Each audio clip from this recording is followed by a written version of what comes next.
चलिए आज हम पढ़ेंगे स्टरलाइजेशन का फिजिकल मेथड। ठीक है ना। कल पढ़े थे हम स्टरलाइजेशन का ओवरव्यू जिसमें फिजिकल, केमिकल और फिजियोकेमिकल बताया गया था। लेकिन आज हम स्टार्ट करेंगे only physical method. Physical method में क्या क्या हमारे प्रक्रिया की जाती है, क्या क्या काम किए जाते हैं, कितने मशीन आते हैं, उसके बारे में जानेंगे। तो सबसे पहले जान लें स्टरलाइजेशन आज भी। तो स्टरलाइजेशन मीन्स क्या होता है, एक वर्ड में definition, killing of the micro organism, यानी कि माइक्रो ऑर्गेनिज्म को मारना, जान से मार देना क्या कहलाता है, स्टरलाइजेशन कहलाता है। ठीक है ना। कई तरीके होते हैं, फिजिकल में भी कई तरीके से होते हैं। तुम्हारा ऑटोक्लेविंग हो गया, हार्ट एयर ओवन, जैसे ग्लास के मटेरियल होते हैं उनको भी पकाया जाता है। मान लो ऑटोक्लेव में डाल दोगे, इसमें डाल दो ग्लास का मटेरियल तो फट जाएगा, है ना। लेकिन उसके लिए पेटीज खाए हो तुम लोग, पेटीज रखने के लिए एक आता है ना, ओवन बोलते हैं, ओवन, माइक्रो ओवन बोलते हैं ना उसको। तो वैसे हमारा ओटी में भी आता है, उसको बोलते हैं हार्ट एयर ओवन। उसमें हम इंस्ट्रूमेंट डाल देते हैं, जैसे डेंटल वाले जितने होते हैं, आई वाले जितने होते हैं, वो उसी का यूज करते हैं। बड़ा मशीन नहीं लेते हैं ना, छोटा सा मशीन होता है, उसको ऑन कर देते हैं और उसमें मशीन वो अपना रख के स्लाइस कर लेते हैं। ठीक है। तो वो भी हमारा फिजिकल में ही आता है। चलो स्टार्ट करते हैं फिजिकल मेथड ऑफ स्टरलाइजेशन। तो आज हम जानेंगे ओनली फिजिकल मेथड के बारे में और कल पढ़ेंगे केमिकल मेथड। ठीक है ना। तो हमारा sterilisation is the process of killing और removing all from of the micro organism. इसका मतलब यही है कि killing of the all micro organism from the other surface और सबस्टेंस। जो भी हमारा सरफेस है या कोई इक्विपमेंट है, कोई इंस्ट्रूमेंट है, अगर उसके सरफेस से बैक्टीरिया वायरस को मार दे रहे हैं तो मारना क्या कहलाएगा, स्टरलाइजेशन कहलाएगा। मारने के अलग अलग तरीके हैं जो आपको हम कल बताए थे, आज भी बता देंगे।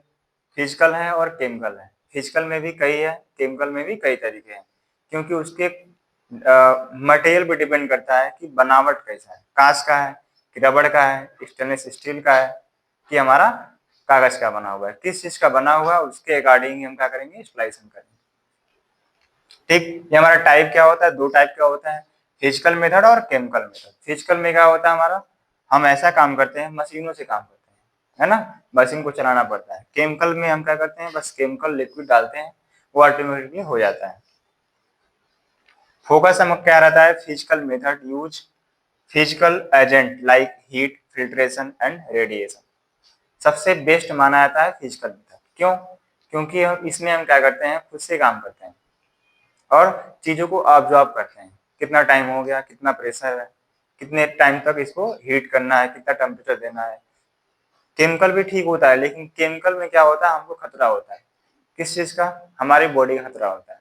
जैसे मान लो केमिकल है, हाथ चला गया या उसका स्मेल हमारे माउथ में जाएगा, नोज में जाएगा, इरिटेशन होगा हमको, है ना। और अगर रिस्पायरेटरी थ्रू हमारा फेफड़े में चला गया तो फेफड़े में दिक्कत आने लगे, यानी कि तुम्हारा अगर क्रोनिक हो गया तो अस्थमा हो सकता है, निमोनिया हो सकता है, टीबी हो सकता है, कैंसर हो सकता है। तो केमिकल में थोड़ा सा दिक्कत होता है, लेकिन फिजिकल बेस्ट माना जाता है। तो बेस्ट यूनिवर्सल एक होता है, मतलब सार्वजनिक एक ही माना जाता है, ऑटोक्लेव। ऑटोक्लेव क्या होता है, आपका फिजिकल इंस्टॉलेशन में आता है, जो आपके आगे पढ़ाएंगे। तो इसका classification of the physical method, कितने प्रकार के तरीके से बांटा गया है। तो पहला हमारा हीट, सबसे पहला हमारा हीट है। इसके पहले भी एक आता है जिसको बोलते हैं सनलाइट। अब बताओ सनलाइट हमारा फिजिकल मेथड में आएगा? बिल्कुल नहीं आएगा। किस में आएगा तब? नेचुरल स्टरलाइजेशन, क्योंकि सनलाइट को हम पैदा नहीं कर सकते हैं, ना ही ऑफ कर सकते हैं। कर सकते हैं, वो हमारे ऊपर कंट्रोलिंग पावर है नहीं, नेचुरल है ना। तो क्वेश्चन पूछा जाता है नेचुरल स्टरलाइजेशन का नाम बताइए, तो नाम क्या रहेगा, आंसर क्या होगा, सनलाइट। जैसे एग्जांपल, जैसे गड्ढे होते हैं ना घर के बाहर या नाली में, वहां पानी इकट्ठा होता है। पानी इकट्ठा होते ही क्या होता है, वहां पे मक्खी मच्छर आते हैं, बैक्टीरिया वायरस आते हैं। लेकिन जैसे धूप होता है पानी सूख जाता है और बैक्टीरिया वायरस मर जाते हैं। आपका रूम ही है, अगर आपका गीला हो गया, अगर सफाई की है गीला ही है, अगर आप फैन नहीं चलाते हैं, लाइट नहीं देते हैं, तो आपका पूरा फर्श गीला रहेगा। वहां पे कुछ दिन में कीड़े भी पैदा हो जाएंगे। क्यों? क्योंकि सबको पता है कि गीले में ही कीड़े पैदा होते हैं। मॉइस्ट अगर है तो कीड़े पैदा हो जाएंगे, मॉइस्ट नहीं है तो नहीं होंगे। तो हमारा हीट जो सनलाइट जो होता है वो नेचुरल इंस्टॉलेशन होता है, जो हमारे आसपास के मक्खी मच्छर से बचाता है हमको। तो उसमें हमारा पहला आएगा हीट आएगा। हीट को दो पार्ट में डिवाइड किया गया है, ड्राई हीट और मॉइस्ट हीट। अब आपके दिमाग में आएगा कि तो हीट मतलब टेम्परेचर दे रहा है, एक गीला है एक सूखा है। कुछ समझ आ रहा है? यहाँ आपको समझना पड़ेगा। हीट जो होता है दो तरीके से होता है, एक होता है ड्राई, एक होता है मॉइस्ट। ड्राई मीन्स क्या होता है, डायरेक्ट लैंप। जैसे हम खाना बनाते हैं ना, तो क्या करते हैं, गैस पे अपना जो भी मटेरियल रहता है उसको रखते हैं, ऑन कर देते हैं, वो डायरेक्ट क्या होता है, ड्राई होता है ना, पानी होता है उसमें कोई नहीं। लेकिन एक खाना और बनाते हैं, जैसे क्या बोलते हैं वो, दाल का पीठा, या जो व्रत रहते हैं क्या बनाते हैं उसमें, फफूदे कुछ बनाते हैं ना उसमें, यानी कि स्टीम से भी हम खाना बनाते हैं। जैसे मान लो मोमो बनता है, देखे हो, तो मोमो में क्या होता है, डायरेक्ट हीट लगता है, नहीं, इनडायरेक्ट हीट होता है। और हीट कैसा होता है, वो मॉइस्ट होता है। इसीलिए जब हम हटाते हैं तो वहां से भाप निकलता है, यानी कि जो खाना बनता है वो भाप से बनता है। और यहाँ पे क्या हो रहा है, डायरेक्ट किससे बन रहा है, लैंप से बन रहा है ना। तो दोनों तरीके से हमारा इंस्टॉलेशन भी होता है, एक होता है डायरेक्ट हीट यानी कि टेम्परेचर में डायरेक्ट डाल देते हैं, दूसरा होता है उसको हम पानी के थ्रू खौलाते हैं और उसके भाप से इंस्टॉलेशन करते हैं, जो आगे आपको बताएंगे। नेक्स्ट हमारा है फिल्ट्रेशन, फिल्टर करते हैं, है ना, जैसे आरओ का पानी फिल्टर करते हैं मशीन लगा के, वैसे हम आर्टिफिशियल चीजों को भी फिल्टर करते हैं, केमिकल में जितने भी केमिकल यूज करते हैं उनका भी हम फिल्ट्रेशन करते हैं। नेक्स्ट हमारा रेडिएशन, तो रेडिएशन हमारा यूवी रे आता है, गामा रे आता है ना, उनका उसका यूज करके भी हम क्या करते हैं, इंस्ट्रूमेंट का, इक्विपमेंट का, इन्वायरमेंट का क्या करते हैं, इंस्टॉलेशन करते हैं। नेक्स्ट हमारा है साउंड वेव, अल्ट्रासोनिक, ये तो नया वर्ड आ गया अल्ट्रासोनिक। इसमें हम वेव यानी कि तरंग से क्या करते हैं, हम चीजों को स्टलाइज करते हैं, है ना, वो आगे आपको दिखाते हैं कैसे करते हैं। नेक्स्ट हमारा मैकेनिकल स्क्रबिंग, स्क्रबिंग में क्या होता है, स्क्रब करना, धुलना, रगड़ रगड़ के धुलना स्क्रब कहलाता है ना। जैसे फेस का भी कराते हैं वैसे हम इंस्ट्रूमेंट का भी क्या करते हैं, रगड़ रगड़ के स्क्रबिंग करते हैं। कभी कभी क्या होता है, जंग लग जाते हैं, है ना, या हमारा जो ब्लड होता है ड्राई हो जाता है, सूख जाता है, उसको हम रगड़ रगड़ के साफ करते हैं, तो किसमें आएगा, हमारा मैकेनिकल स्क्रबिंग में आएगा। तो एक एक चीज देखते हैं, स्टरलाइजेशन बाय हीट। तो सबसे पहला हमारा आएगा हीट स्टरलाइजेशन। तो हीट में क्या होता है, हम डायरेक्ट टेम्परेचर देते हैं, है ना। देख लेते हैं इसका प्रिंसिपल क्या होता है, हाई टेम्परेचर रहेगा। इसमें क्या होगा, destroy micro organism by denaturing portion and enzymes. जितने भी हम जो हीट टेम्परेचर यूज करेंगे उसमें क्या होगा, हमारा टेम्परेचर हाई लेवल में रहेगा। टेम्परेचर को 3 प्रकार में बांटा गया है, above 100 degree Celsius, below 100 degree Celsius और at the 100 degree Celsius. 100 degree से कम, 100 डिग्री से ज्यादा और 100 डिग्री पर, है ना, 3 तरीके से इनको बांटा गया है। हाई टेम्परेचर माना जाता है क्योंकि 100 डिग्री सेल्सियस कम नहीं होता है, ज्यादा होता है, हमारा हाथ जल जाएगा ना। तो इसके दो टाइप हैं, ड्राई हीट और मॉइस्ट हीट। तो ये चीज देखते हैं, पहला हमारा ड्राई हीट है। ड्राई हीट में हमारा मैकेनिज्म क्या क्या होता है, इसमें oxidation of the cell components, oxidation और रिडक्शन के बारे में जानते हो। ऑक्सीडेशन और रिडक्शन केमिस्ट्री में पढ़ाया गया आपको, केमिस्ट्री के 11th जब पास हुए होंगे तो वहां पे आपको एक चैप्टर मिला होगा, ऑक्सीडेशन ऑक्सीडेशन और रिडक्शन। उसमें हमारा OH और H आयन जाता है और OH आयन आता है, सब पढ़े हो। तो वहां वाला रूल यहाँ फॉलो होता है ना, किसका होता है, ऑक्सीडेशन होता है, यानी कि ऑक्सीजन क्या होता है, यहाँ से गायब होता रहता है। ठीक है, मेथड कौन सा होता है, तो इसमें कई तरीके से मेथड होते हैं।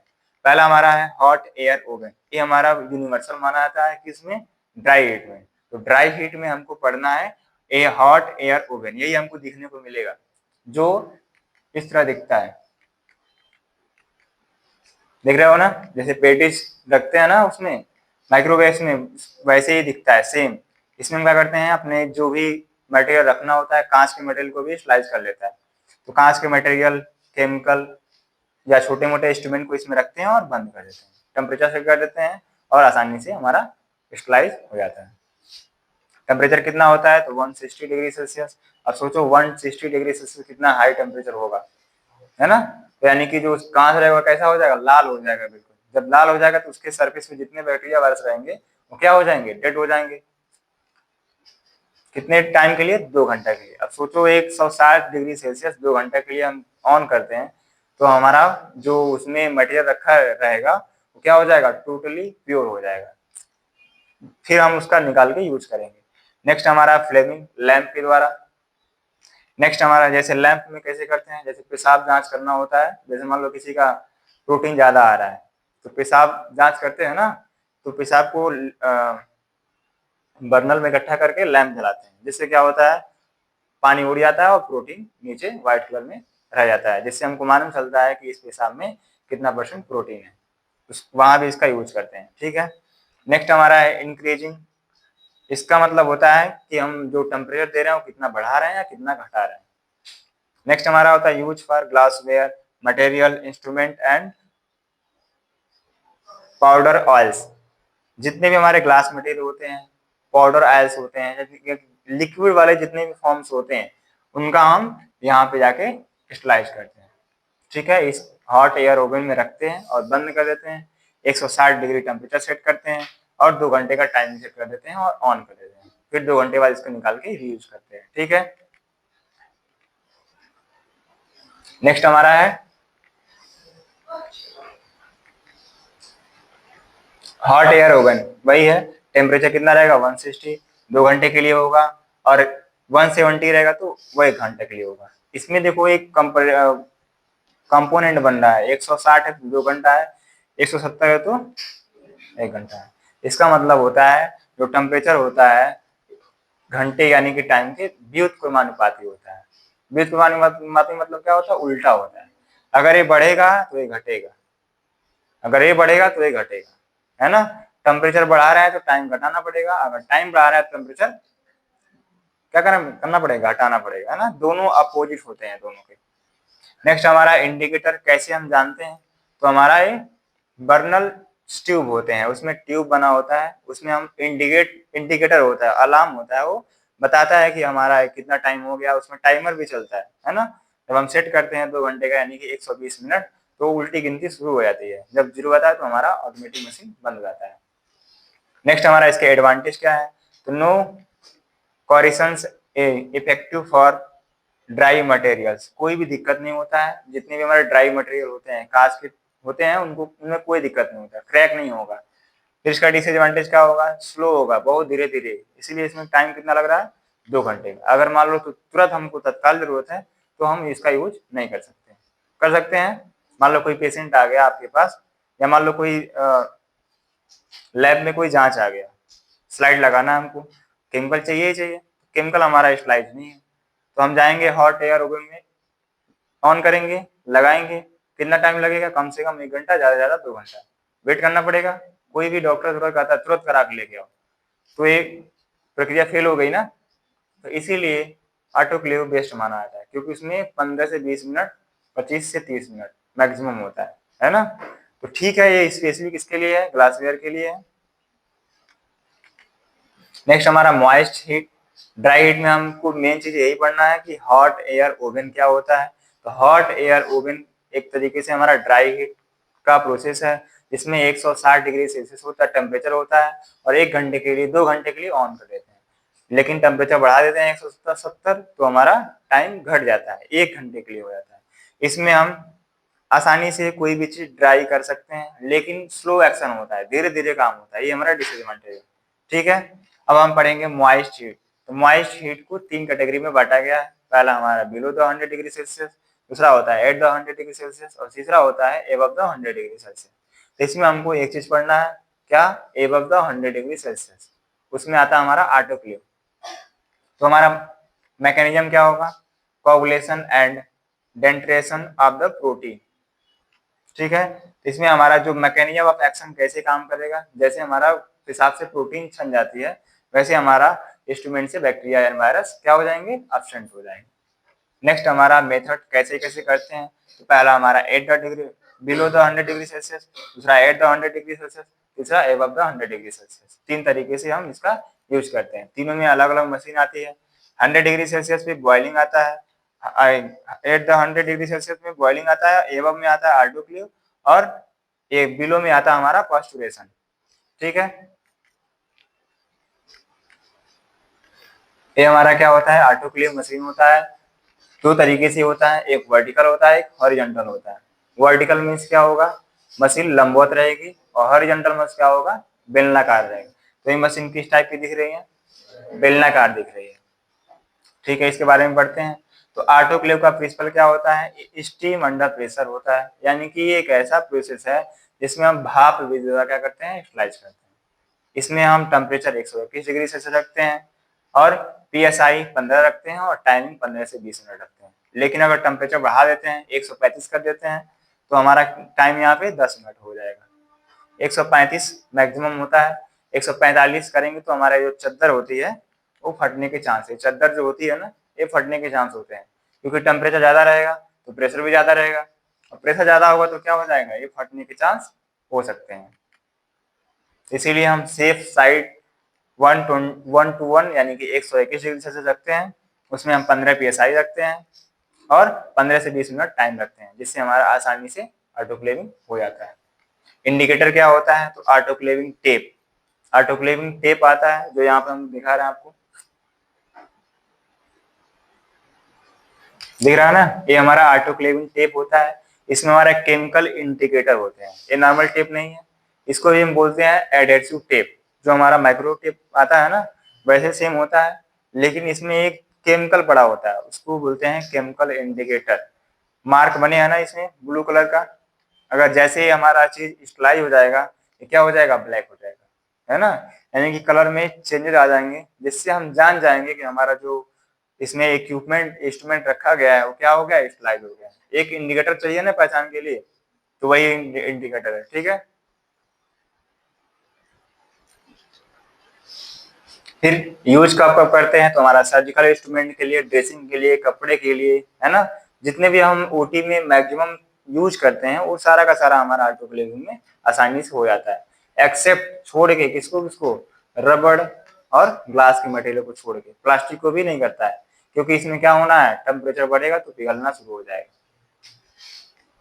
ठीक है, इसके एडवांटेज क्या है, इसके एडवांटेज क्या है, फास्ट एंड रिलायबल, बहुत ही विश्वसनीय है और जल्दी हो जाता है, क्योंकि टाइम देखो 15 से 20 मिनट है। ठीक है, डिसएडवांटेज क्या है, नॉट फॉर ऑयल्स, पाउडर्स और हीट सेंसिटिव मटेरियल, मतलब ऐसा चीज नहीं डालेंगे जो हीट से पिघल जाए या टूट जाए। ठीक है, नेक्स्ट हमारा ये क्या है, वर्टिकल, है ना, हॉरिजॉन्टल पहले था, ये हमारा क्या है, वर्टिकल स्टरलाइजेशन। दो तरीके से आपको लाइफ में मिलेगा, देखने के लिए हर जगह मिलेगा। एक छोटा हॉस्पिटल रहेगा, वहां पे एक ऑटोक्लेव मशीन रहेगा, क्योंकि आपको सर्जरी कराना है, तो बिना ऑटोक्लेविंग से आपका सर्जरी हो ही नहीं सकता है। नेक्स्ट हमारा है फिल्ट्रेशन।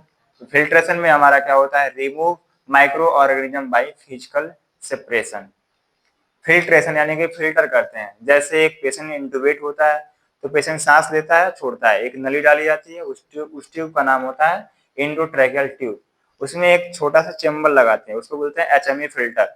वो क्या करता है, जितने भी हमारे एब नॉर्मल एयर होते हैं, क्या करता है, वो वहां पे जाके इकट्ठा हो जाता है, फिर जब वो गंदा बता है तो फिर चेंज कर देते हैं, जिससे हमारा रेस्पिरेशन सेफ रहता है और हमारा फेफड़ा में अदर गैस एंट्री नहीं करता है। वैसे हमारा ये फिल्ट्रेशन होता है, फिल्टर कर देते हैं, यानी कि ओटी वाले रूम में या हमारा जो ऑटोक्लेव मशीन होता है, हर एक मशीन में फिल्टर लग जाता है, जिससे क्या होता है, उस मशीन में गंदा वाला चीज जो भी है वो वहीं रुक जाएगा और आसानी से जो सेफ मटेरियल है वो आसानी से बाहर निकल जाएगा। जिसमें कई तरीके से है, सीट फिल्टर है, मेम्ब्रेन है, हेपा फिल्टर है ना, ये कई तरीके से फिल्टर है, इनका काम एक ही होता है कि छटैया करना। ठीक है, नेक्स्ट हमारा है रेडिएशन स्टरलाइजेशन। तो रेडिएशन में हमारा यूवी रे आता है और गामा रे आता है, दो तरीके से हमारा फेमस है, यही दो हम ज्यादा यूज करते हैं।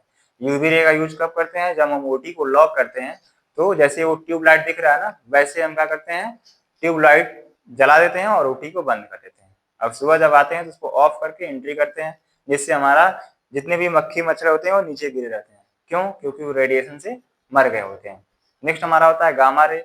तो जितने भी हम सर्जरी के दौरान या सर्जरी के बाद जो हमारा कचरा निकलता है, उसको हम डायरेक्ट कहीं नहीं फेंक सकते हैं, क्योंकि उसमें भी बैक्टीरिया वायरस प्रेजेंट है, तो उसको पहले मारते हैं। तो मारने के लिए एक मतलब गोदाम टाइप बना रहता है ना, एक छोटा सा कवरिंग होता है, उसमें ले जाके उस कचरे को रख देते हैं, और उस वाले कवरिंग में हमारा एक गामा रे प्रेजेंट होता है, उसको ऑन कर देते हैं 10 से 15 मिनट के लिए।